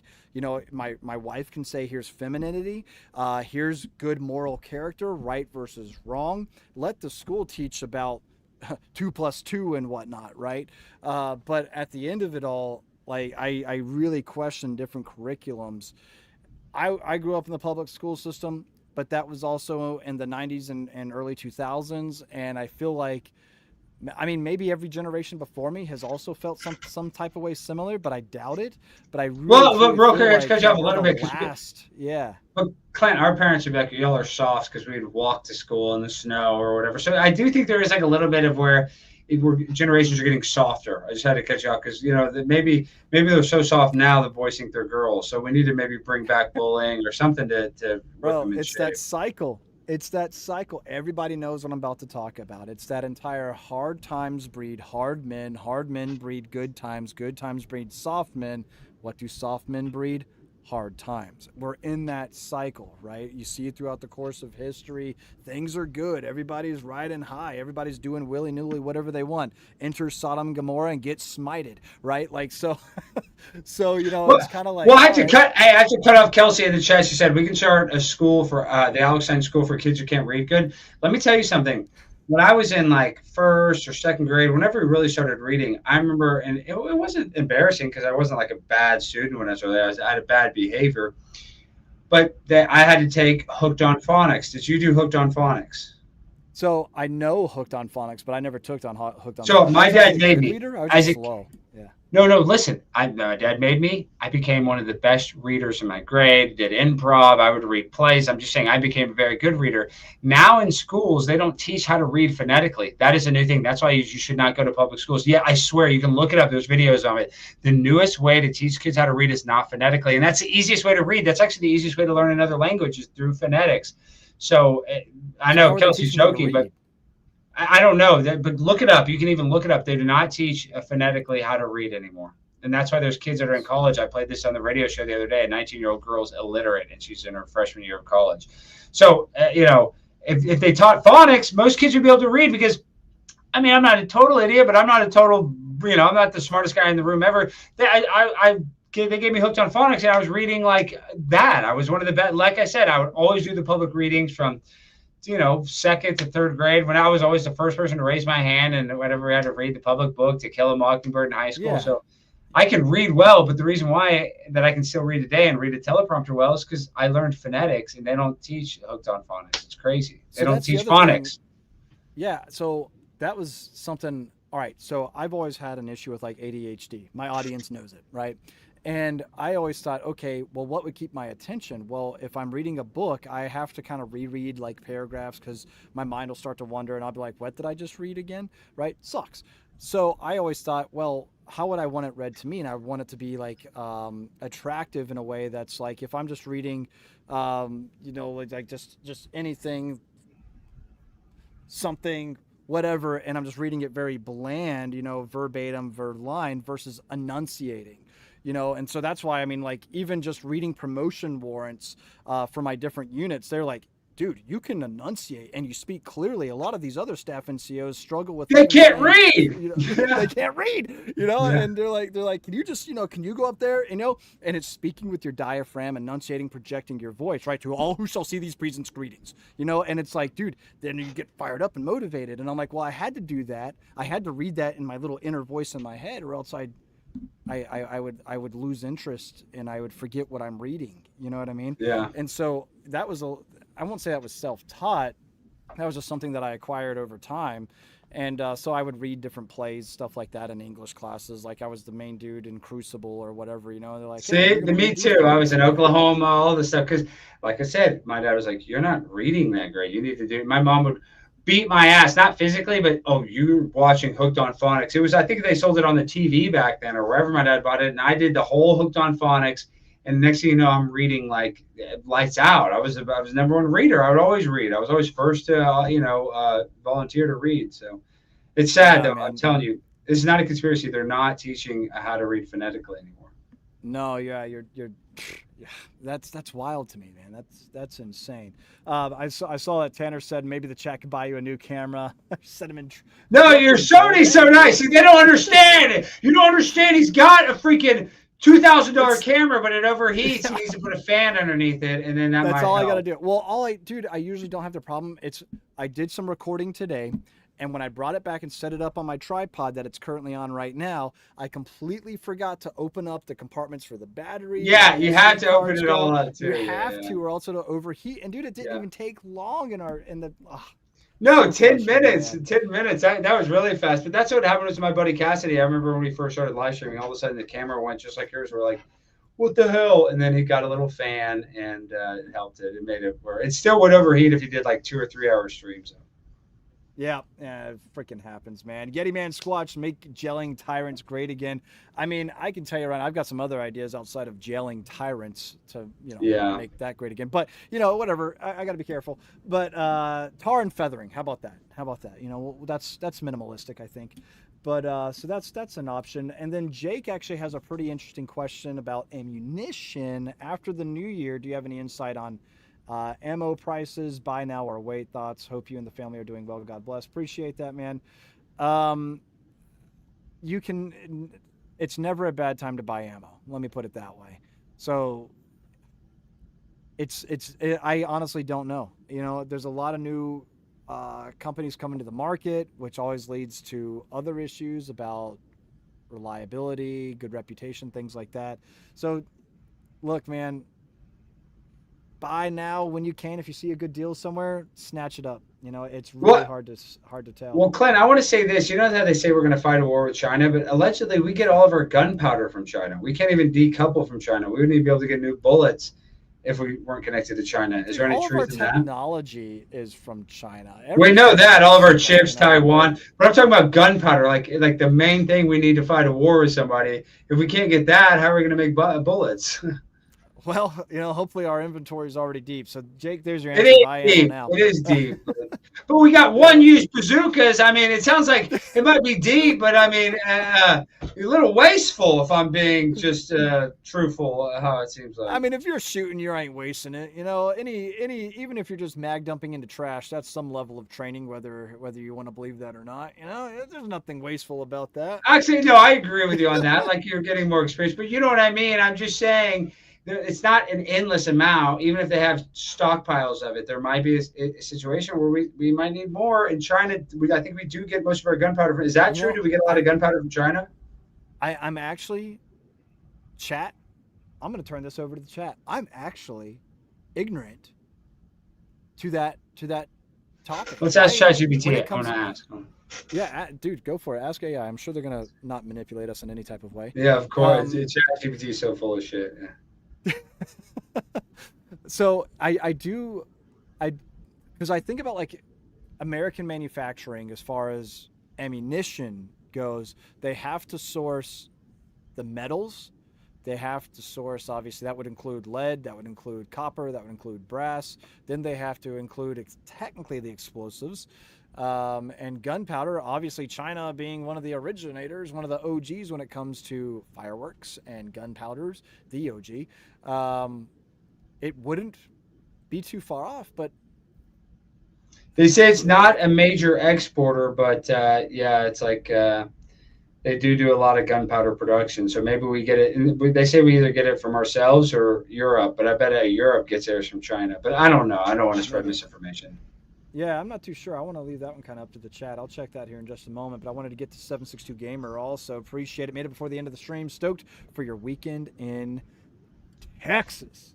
Dude, I'm excited, bro. I'm excited. My wife and I don't get to travel a whole lot, with the twins and working from home and then, having our home-based businesses and all that type of stuff. So for her and I to be able to, like, get out and, like, go just hang out, I'm really excited about. Obviously, it's still work at the end of the day, but this is going to be fun, man. It's you. Well, you get real Mexican food. I know that in your area, I've been all over there. I mean, I don't know how much you love it, but, I mean, you get some good enchiladas, some good – they probably have good fajitas where you're at. I do love it. Kelly, we actually have so when I say we have a decent Mexican place in New Hampshire, it's very gringo, right? Their spicy is like Tex-Mex. That's what we call it here, the It's- gringo version. So yeah, it's Tex-Mex, which is still good. It's delicious. There's a place, Mi Casina, it's Tex-Mex. It's kind of good to have that American aspect to the Mexican food. Not everybody wants lengua, barbacoa, tongue, or whatever the hell it is. Some people want to just have chicken and steak. But I'm telling you, San Antonio's got some of the best freaking Mexican food in the whole world. That's like not for debate. Dude, I know. Well, I've been to San Antonio a couple of times, and I never forget. There's not this place there's a place not that far from the airport. And me and the guys from Classic, anytime we'd fly into San Antonio for any type of event, our first stop was to that place. Nobody spoke English. They didn't serve beer or anything like that, but all they had were tacos, and dude, so good. So good, So man. good. Oh man, yes, and yeah, I freaking loved it, dude. But yeah, that was definitely a good time. Now, all right, so Norse Arms here. Wait, hold on, before I get to Norse Arms, Fast Eddie coming in, speaking your language. You, and we're gonna see the Big Booty Latinas in Austin and in San Antonio specifically, even though it's only an hour from Austin. Charles Barkley always says they got a bunch of fat women. That's why, because they got those refried beans. They got all of that grease. They got all that meat. So there's a lot of big booty Latinas where we're going. I mean, heavy set women. A little too heavy, honestly. They probably need to get on some Ozempic, but it's good. There's some ones in the middle that are good, right sized. You could just the Goldilocks women. Is that what you're talking about? There's a few in the Goldilocks zone, thank God. But there's also a few that are morbidly obese. But I'll say this: I watch My 600-Pound Life. They always have a boyfriend or girlfriend, even if it's a guy. I don't understand. There's a lot of these people that must have a fetish. If you watch that show, it's always a 600-pound woman, and they got some guy. I'm like, what? And there's a lot of probably hot women that are curving guys and are single. So, go figure. Yeah, dude. I mean, look, man. There's furries. There's the feet. There's all this stuff. It's like, believe me, there's pretty much a fetish for anything. I'm not surprised. It's rough out there, man. Yeah. Different strokes for different folks, is what they say.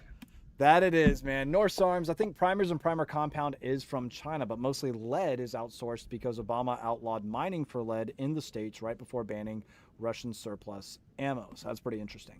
And I do remember that too, which really is dumb, but what are you going to do? Let's see here. We've got X marks the spot. Good to see you as well, man. New Mexico food stomps all over Tex-Mex food. Taos, New Mexico is great Mexican food. It's a little different, though. I think theirs is probably more probably a little less spicy than, Texas. Mexican food, but no, they got great Mexican food in New Mexico. I'm not going to hate on that. Well, Arizona, they got great Mexican food. So Arizona, have I been to Arizona? I don't think I've actually been to Arizona. What? Arizona's really laid Yeah. back. I like Arizona. It's actually a really great state. No, one of my buddies that's also at GOA with me, John Farner. He's over in Arizona, and every now and then I'm like, dude, I should. Yes, you need to go to Arizona, go to Phoenix, Tucson, Scottsdale. You need to go check out Arizona. I go there all the time. I'm not saying it's like the greatest, most awesome state in the world, but it's a great state. Of all 50 of them, it's one of the top ones.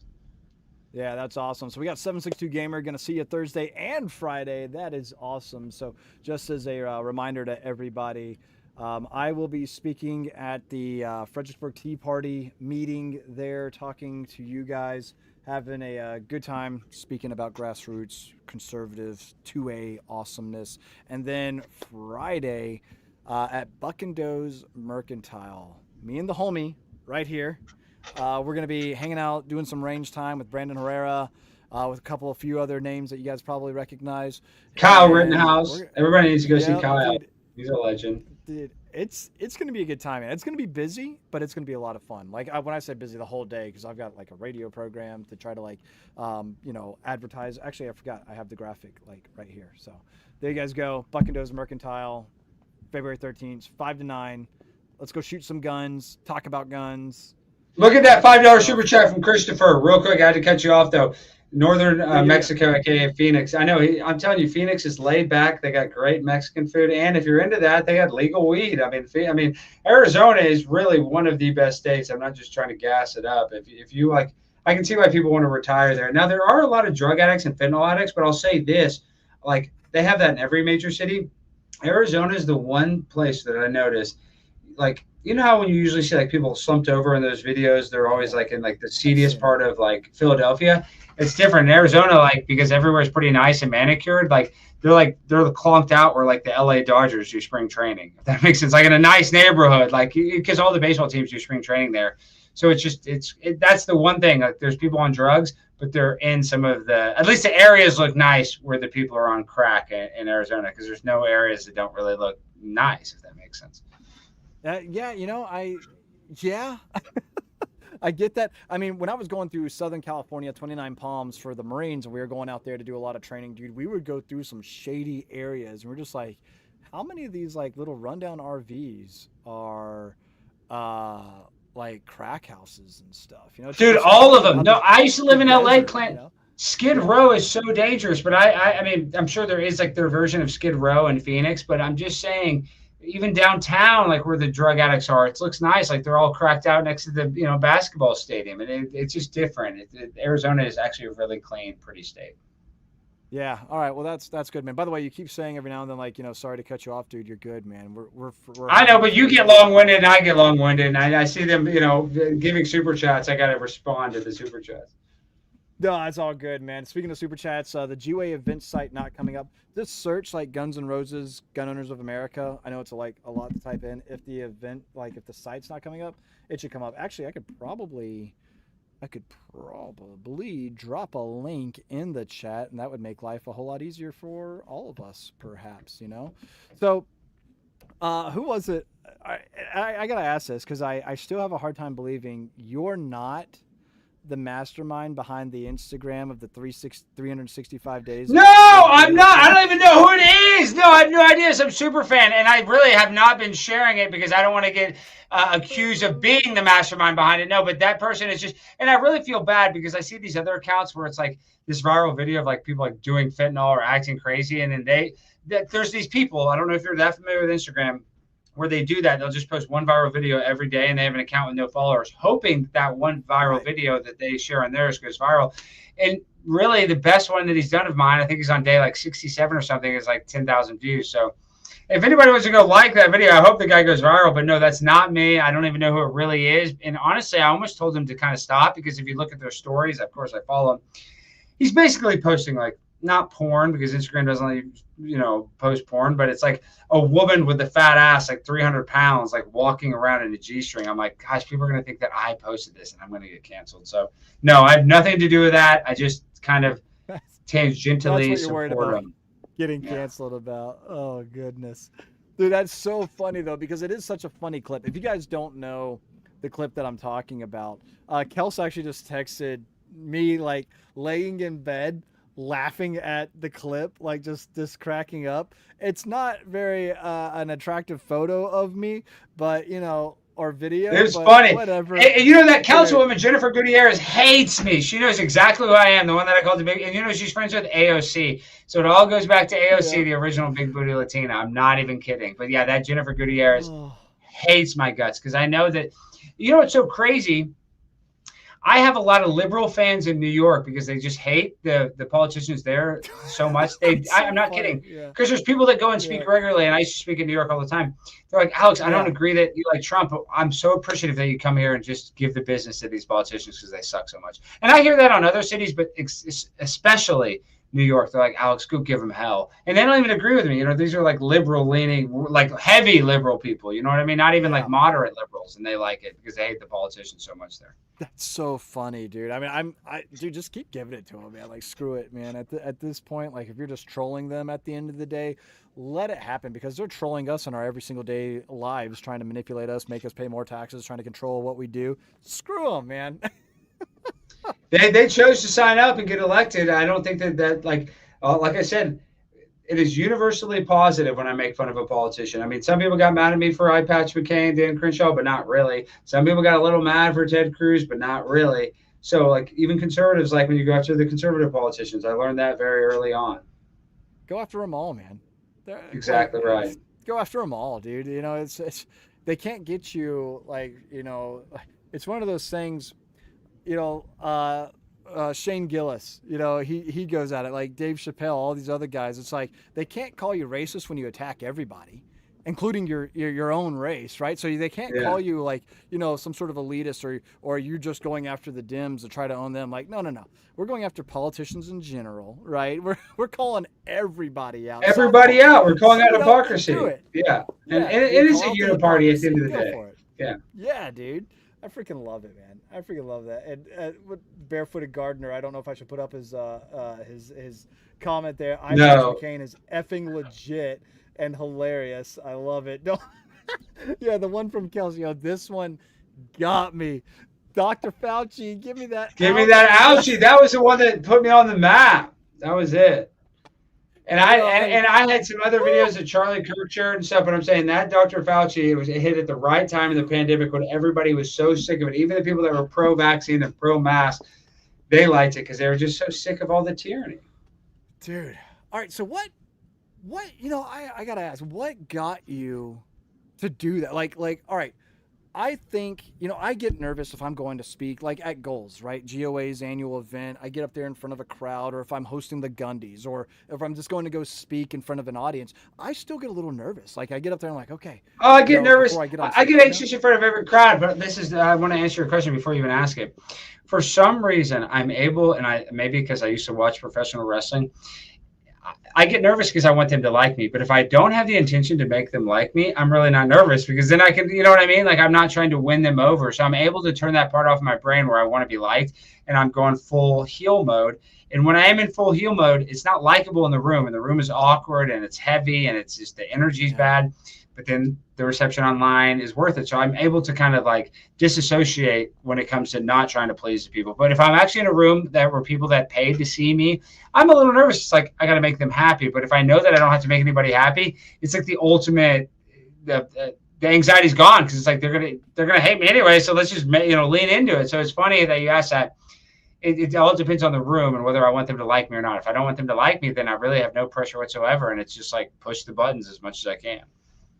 Yeah, it's one of those things where it's like if it wasn't me up there trying to like look good for the organization that I'm there to represent, stuff like that, like I want to make sure I'm saying the right things and that I'm resonating with the audience and stuff like that. But at the same time, dude, I admire you for being able to get up there and especially in these different like characters that you put on, whether it be like Ronnie the Rat or these different raps that you come up. Do you rehearse the raps? It kind of depends. Like, going saying for Ukraine, I knew that I was going to say that, but no, a lot of it I'm just freestyling because I don't know how much time I have, and I'll go and I like to exercise, so I'll kind of be rapping to myself to a copyright track. But No, because there are times where I try to write out the rap before and it doesn't come out as good. So I almost have to do it, freestyle because it just comes out better. Because if you're trying to look at a page and rap, it's hard to do, if that makes sense. Oh yeah, dude, you gotta freestyle it, just like kind of off the cuff. Like, yeah, I think you probably have an idea as to like what you're gonna say, and then you get up there. And I think Yes. once you just kind of get into it, you just, dude. Oh, and you're gonna love this, by the way, man. Our kids, like, we'll put on one of your videos, they'll start to dance. They'll start to dance. to I'm one of telling your you, raps. the vaccine song, so many people kept saying that it's my kid's favorite song, especially the Ukraine song. And I'm talking about blowing out Putin's brains. But yeah, you believe it or not, I guess there's just something about me that is so immature that the kids resonate with it. But hey, what am I going to do? At least somebody resonates with it. But you're not the first person to say that their kids love dancing and laugh. Actually, I had a viral video where I went and I was yelling at the Ohio State football team. And like a lot of people got mad at me. I've had multiple people. They're like, my kid loves that video. They're like, I don't even know why. My kid's just watching that video on repeat, laughing at you saying Cuban and Mendoza. So it's I don't know. It's kind of weird what resonates with kids and what doesn't. But yes, a lot of my content does. So maybe that says a lot about me. Yeah, I'm gonna see if Kels will send me the video of the kids dancing. I'm not gonna put that up on the internet for the internet to we watch don't want because them out that's there. between me and my kids. But if I could find it and at least send it to you, dude, it's hilarious. Man, they start doing their like like toddler dances. They're not really dancing; they're just kind of like bobbing up and down. And it's the funniest freaking thing, man. Oh, dude. So yeah, dude, it's good, dude. And we got Blasty the one man posse. Oh, Pick he's up my dead. buddy, Chad Blassie. He's the man. Blassie's the man. That guy's awesome. Yeah, they said that's how music works, especially quality music. That's it. Yeah, me saying, Dr. Fauci, give me that ouchie. Oh man. So, Wiggy in real life, IRL. Alex, who is your least and most, I think, favorite house guest on Glass House? Well, for people that don't know, ABC tried to rip off Big Brother, and they did a reality show, and I was like the first person kicked off because I was way too crazy. But if I had Wait, to, wait, wait, if wait. I Is that the one? Wait, is that the one where you're like, Kevin, you're a baby back bitch? yes, that's exactly right. So Kevin is the guy I hate the most. He's a cop, and he was actually on the show because in the line of duty, he got exonerated. He killed somebody, but it was self-defense. But he was like, that's why he was able to go on the show because he was on paid leave. And the one that I liked the most. I became friends with everybody. I kind of like Gene, the black guy, even though we didn't get along. He was just kind of funny and goofy, and he was one of those like goofy black guys. I kind of liked him, but I also liked, even though Eric and I hate each other, I kind of like her the most after. So of all of them, who did I like the most? What's the Playboy girl? There was a girl that was in Playboy, and I made fun of her too, but her and I became the biggest friends. I can't think of her name, but I liked her the most, and that's sad I can't remember. But y'all became the biggest friends, but you can't remember her name. After I know her name, I just can't think of it right now. I'm friends with her on Facebook. I can't even remember the girl that I made fun of for showing her boobs. Oh, that's freaking hilarious, man. It said it was a crime against media that they kicked you out first, by the way. I agree. The ratings went down. They had to bring me back. They brought me back week 5, but they wouldn't let me play because we all signed this contract. And, even though they say it was like all people voted and chose, really the producers could choose to kick you off and on. So it would have been fair to them if they let me go outside the house, strategize, and then go compete for money. So they brought me back on to scare the house guests, and then they kicked me right back off. So I got kicked off twice. It is actually funny because the clip that I saw, you're coming back up in like the little elevator thing. You're like, And they're shit. freaked out. Ah!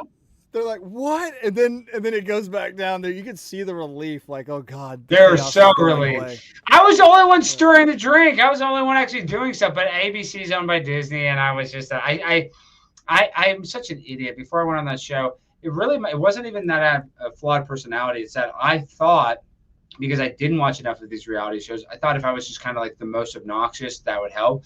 Really, on a reality show like that, you almost want to be like a wallflower and kind of stick around, and then you get obnoxious when it's like less people. Then that's when you pull moves. But really, at the beginning of any reality show where it's like that, like Survivor or anything, you don't want to be the person that sticks out first because that puts a target on your back. You actually want to be kind of quiet and really easygoing. But I didn't watch enough reality TV, and I learned that the hard way. But it is what it is. It made me the man I am today. If it wouldn't have happened that way, I wouldn't be the pimp on a blimp. And I was then, but now I even am more. So I'm happy it happened like that. That's hilarious, man.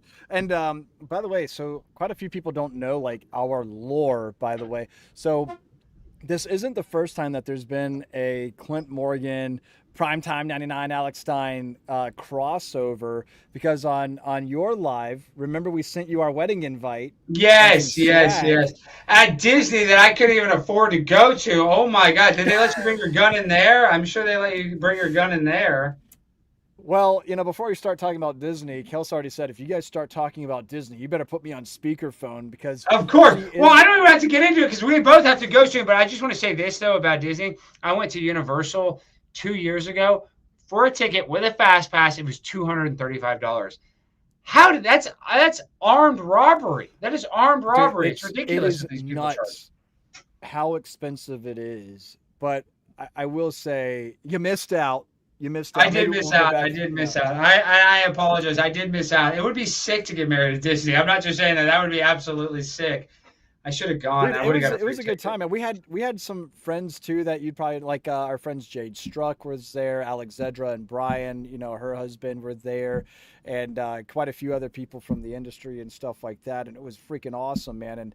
And but yeah, I know it was I definitely love. a good Hey, time. But I don't watch like a lot of Disney movies anymore, but I mean Disney is like the coolest place especially when you're young. Disney was so cool. yeah, Now I feel like it's. Well, I mean, people still go to the park and stuff, but I don't know. Are Disney movies still cool anymore? I mean, Moana, I guess, was kind of cool, but is that? I mean, I feel like ask Disney movies ask are. my kids, man. I mean, They love I feel them. like Are they my still? kid. Because are they still making the Lion King esque movies? Because Lion King was Uh, great, right? Yeah, so like, all right, so for instance, my kids today watched Hercules. Like that one's awesome. That one's a With the lot of Rock, fun. that one's good. Yeah, yeah. Yeah, like so, like Hercules. They like Toy Stories, all of them. Even the fourth one. The fourth one I actually kind of like too. That was kind of fun. But anyway, they love Finding Nemo right now. Finding Nemo is one of the best ever. I mean, come on, who Dude, it's doesn't like so Finding good. Nemo? Even Ellen Yeah, DeGeneres is right. all in that, but it's still a great movie. Yeah, it's still not bad. I enjoy it too, actually. And it's funny now. I mean, Cars, dude. Oh, It it's got a to the point. iconic. Yeah, yeah. I didn't. I Well, I mean, watched I know. Dude, I watch Cars so much that I started catching like the small things. Like for instance, when the Mack truck is driving by and he's like sleepy and he's driving by the truck stop. If you notice, it says like their waitresses are topless convertibles. I'm like, son of a. See, that's the jokes they slip in. And somebody in the chat said, "Do I like Brian Shapiro for not debating?" Brian Shapiro's like a ex-pro poker player, is a degenerate Yeah, kind of guy that's not. So he's actually really laid back in real life. He's a libtard, but I feel like he's almost a fake libtard because he's like a anti-trans libtard. He's not like one of these like every person's born in the wrong body. So I think he's a moderate lib, and he's actually a pretty nice guy in person. But he always is fighting with my friends. That never helps me when it comes to trying to defend him. So. But I like yeah, Brian. yeah. I get that. Dean Tart, Clint, can you show review your LWRC ICA 5 300 blackout? Love you, dude. Appreciate that, man. Thank you, Dean. And yeah, I've got it sitting right there. I'll have to do another. I need to do some more content on that, dude. Alex, man, we got to get you up here, bro, and we got to hit the Yeah. range, and I gotta have you just like you run through. You choose like your favorites out of.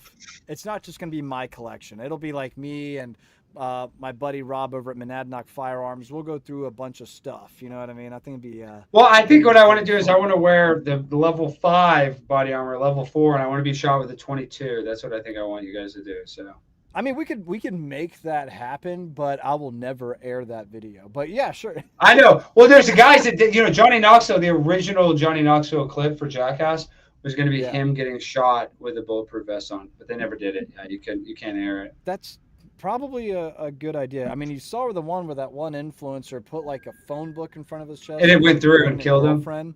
Yeah, dude, pregnant girl with a 50 Action Express, That's right? Like that's such no, bullshit. Yeah. dude. And to think that you thought is that your house? Are they rolling up on you right now? No, yeah, no, we're in the hood. No, I think it's an ambulance. Actually, I'm not far from the hospital, believe it or not. That's a good thing, but.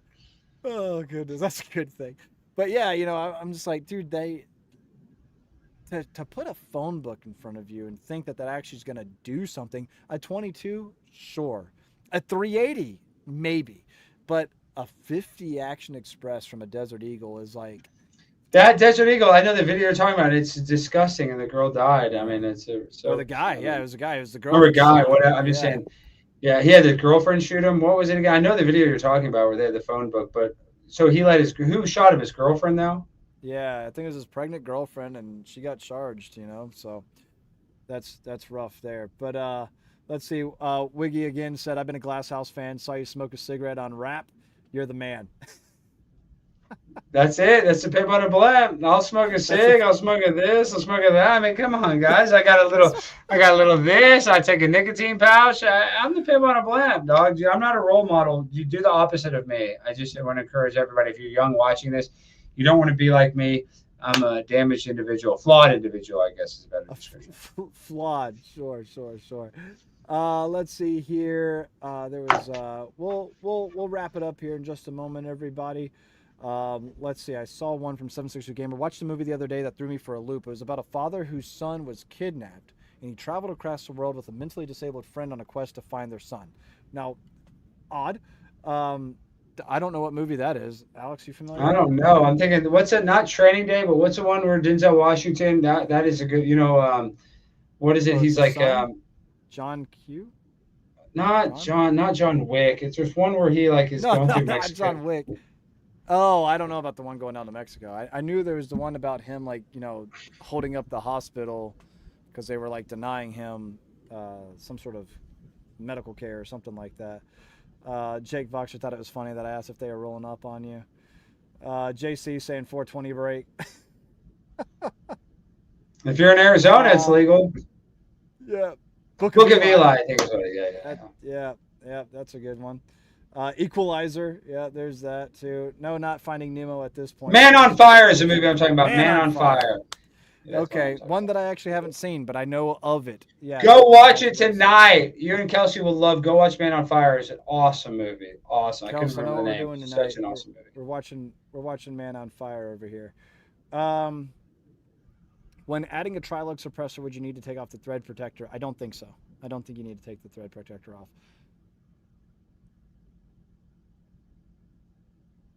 It's been a long time since I've done, because I've got the Trilug. Where's my MP5? I've got a Trilug, flash hider. I don't have to take the thread protector off. I don't think you do. But I mean, you'll find out really quick if you have to. It'll fly off. I hit send instead of space. The movie is Finding Nemo. Yes, I've seen that. All right, cool. I think everybody's seen what we want to see as far as Man on Fire. Great, cool, man. I think it's time to wrap it up there. I'm getting tired. I hope everybody's enjoyed the stream and everything. Don't forget, Alex and I are going to be together hanging out this Friday at Buck and Doe's Mercantile, doing some range time with our homie Brandon Herrera, Kyle Rittenhouse, quite a few others, a couple representatives from local districts there in Texas also, which is really exciting.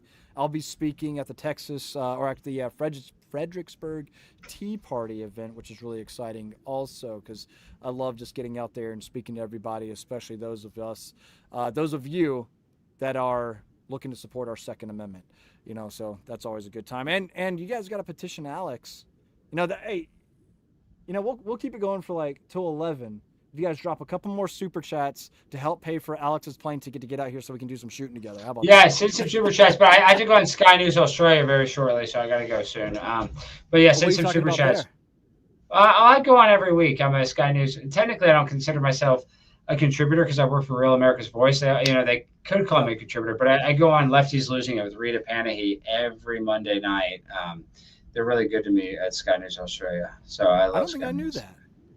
Really? I'm surprised. I don't post the clips enough. I should. I need to pay my social media person to clip it. And sometimes I'll do it on my own, but I'm on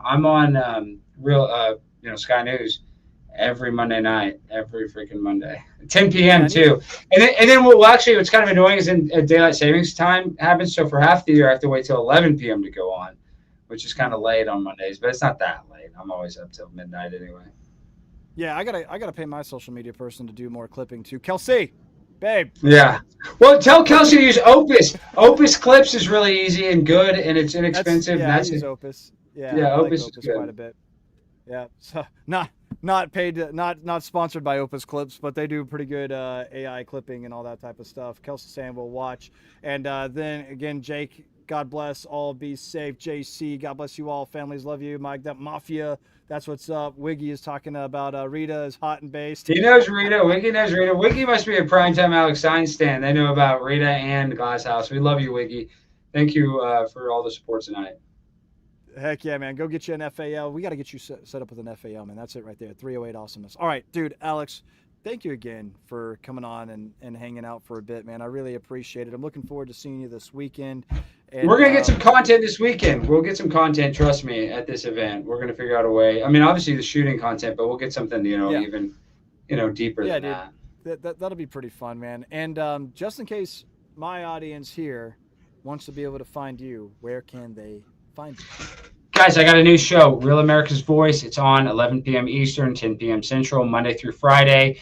If you don't want to watch it on Dish channel 218, it's also on YouTube. It's on Roku. You can get the app, but it's all free. You don't have to pay any money. And if you don't want to watch the whole show, just go to my social media, AlexStein99 on Twitter, and I share the clips all the time. So we talked about Epstein tonight. We talked about them eating humans. Turkey. So it was a really interesting episode. I really encourage everybody to watch it tonight. Yeah, man. Dude, I appreciate you, bro. Thank you again. God bless you guys. I appreciate you and Kelsey. You guys are just huge supporters, and I really wish I could have gone to the wedding. But it's okay. We'll go to Disney again. I'm sure there'll be an event in Florida. We can go to Disney or California. But the Florida one's better than California. So yeah, we'll do something in Florida. I'll make sure. I was just down there for. We can go to SeaWorld and well, we won't have time, but they have some theme parks in San Antonio. So we'll figure it out. We'll figure it out. All right, man. You have a good one. Magdump Mafia, everybody tuning in tonight. Thank you, guys. God bless you all, and we will see y'all next time. Have a good one.